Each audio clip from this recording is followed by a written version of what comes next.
Yo, so I just came back from a trip from Maui probably like a week ago. I went into this trip with a lot of fear in regards to how the people that I was going with were going to act.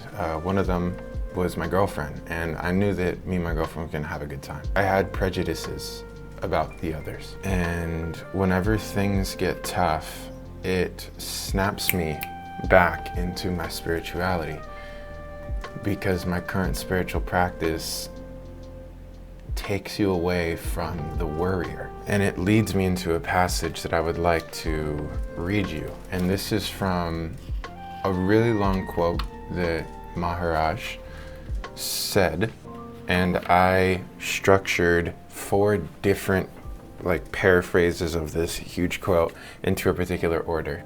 Don't you see that all your problems are your body's problems? Food, clothing, shelter, family, friends, name, fame, security, survival. All these lose their meaning when you realize you may not be a mere body.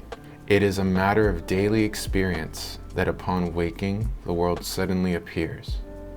Where does it come from? Before anything can come into being, there must be someone to whom it comes. All appearance and disappearance presupposes a change against some changeless background. Some seed consciousness must be existing even in sleep. On waking up, the experience runs. Before waking up, I was unconscious. In what sense? Having forgotten or not having experience? Don't you experience even when unconscious?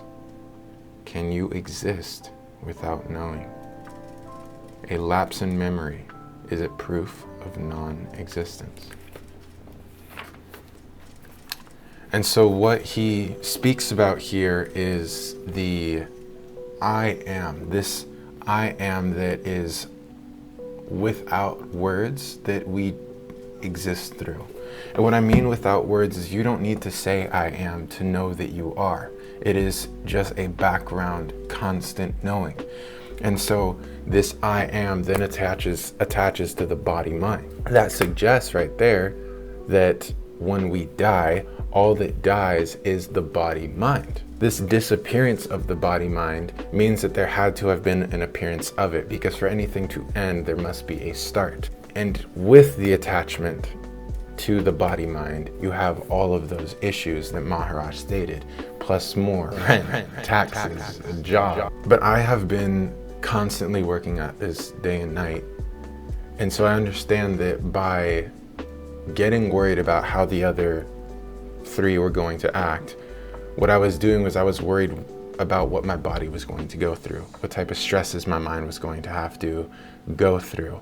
And the body mind are a part of this play, right? And so this play, life is in between the banks of suffering and pleasure. Life is going to go either way. It happens. There's seasons of happiness, there's seasons of sadness, but you just keep going with the flow.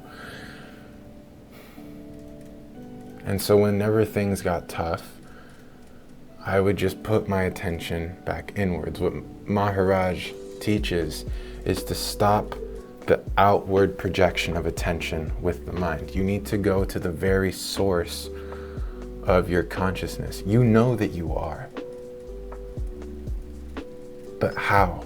How is it that you are? How is it that you can confidently say, I am? What allows the I am to exist? And so that is what meditation is. It's that turning of the attention inwards into that feeling of I am, that wordless feeling of just knowing that you are.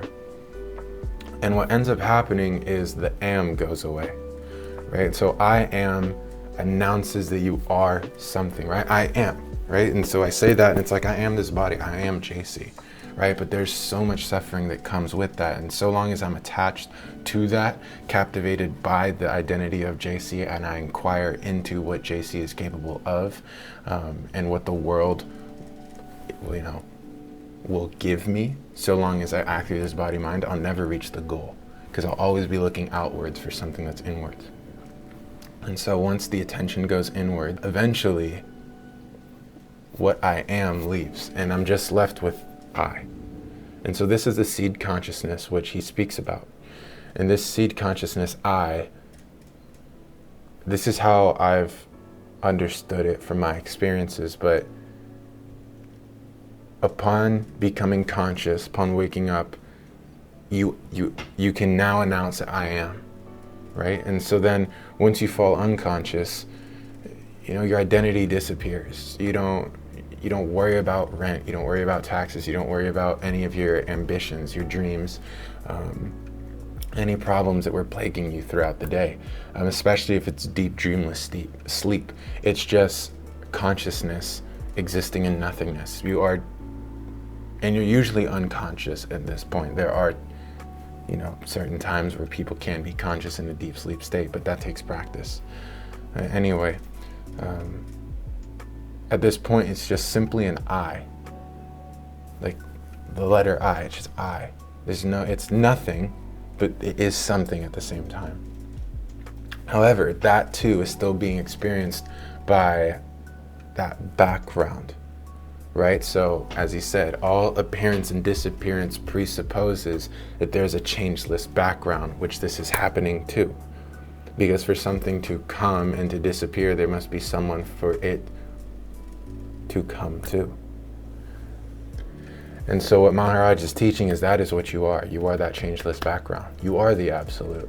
And an attribute of this absolute is to be alert, though unattached. It witnesses the play. Hence your ability to even be aware right now. However, you're not the changing mind. You're not the changing body. You're what's there during, before, and after. You're what's there all the time. And you can just simply turn the attention inwards towards that which is aware, towards the source of I am, and you just hold yourself there. It's a reconditioning, if you will, because you've trained yourself to become captivated by thought, inquire into thought, captivated by the world and inquire into it, chase certain things. But all of these are mind-driven, right? All of these are driven by some form of attachment. All of them cause suffering. All of them cause suffering. You need to ask yourself, truthfully, are you happy because you've accomplished these things, or are you happy because there's nothing left to do? Thank you, Ryan Carper. Peace, true happiness, peace cannot be obtained through any type of outward material, right? Because any type of happiness, emotion that we experience through the body-mind is limited, and there's a duration to it. And by limited, I mean to the degree of intensity that it can be. And it's limited in duration because it's a part of this experience, because the instrument it has to work through is our body or our mind. And the nature of this reality is change. It's always, always changing. It's always an ever-present moment that you're in, but it's always, always changing. It's never the same. The only thing that is unchanging and absolute, it will never be touched, cannot be changed, is the awareness. And so just turn your attention inwards. Turn your attention inwards. In my next video, I'm going to give a short quote, which will make this a lot easier to understand, and I'll even give a visual for it. But that is what Maui taught me.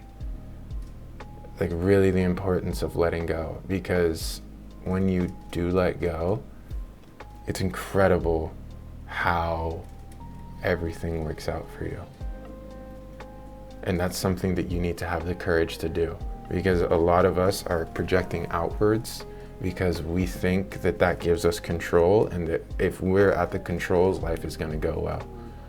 But if you can stop and realize that you never had control to begin with, it was all an illusion, and you can just give yourself the peace to just be.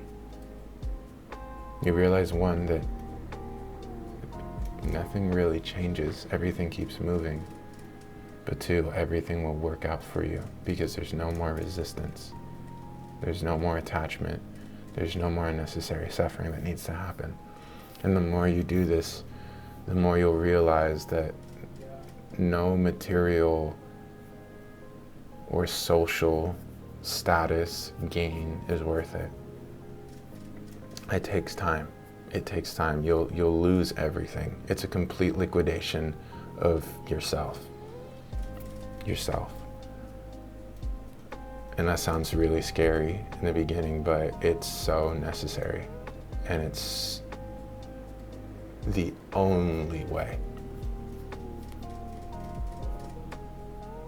to reach salvation, as I understand it. I'm not saying this path is the only way, but to give up everything internally, like to renounce everything, is the only way.